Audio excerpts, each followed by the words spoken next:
Hello friend, સ્વાગત છે તમારું મારા મિની વ્લોગમાં। તો આજ તો જો હું આવી હું મારા ખેતરના શેઢે જ આ ચીકુડી હે।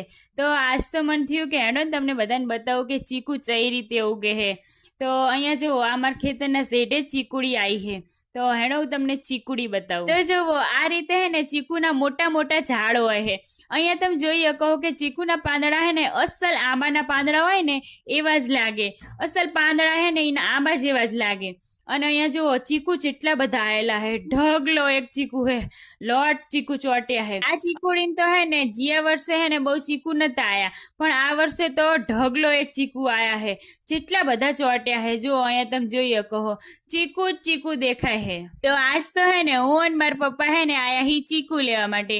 ચીકુ સેવા લેવાના ઈ તમને કહું। અહીંયા હે ને ચીકુ લેવાના હાંખના ચીકુ। હાંખના ચીકુ એટલે કે હે ને ઝાડવા ઉપર પાકેલા હોય। ઝાડવા ઉપર પાકેલા ચીકુનો ટેસ્ટ તો આહાહાહા કેટલો મસ્ત આવે, બહુ જ મીઠા લાગે। ઝાડવા ઉપર પાકેલા હોય ને ઈ ચીકુના ઝાડ ઉપરથી હે ને પાકે એમ ચીકુ ના ઉતારે। ચીકુ હે ને કાચા ચીકુ ઉતારે, પછી હે ને એને કાર્બન નાખીને ડટમાં નાખે કોથરામાં। પછી 3-4 દિવસ પછી હે ને પાકી જાય ને ચીકુ, એટલે પછી હે ને બજારમાં વેચવા આવે। અમે તો હે ને આને ચીકુડી જ કહેવી, તમારી ભાષામાં ચીકુનું ઝાડ। તો તમને કેવી લાગી ચીકુડી કમેન્ટ બોક્સમાં કહેજો। તમે કોઈ દી પહેલા જોયેલી હે આ ચીકુડી? તો મેં તો લઈ લીધા મસ્ત મજાના હાંખના ચીકુ। હવે હું મારા ઘરે જઉં। તમે આ વિડીયો 2-3 જણાને ત્યાં સુધી શેર કરી દેજો।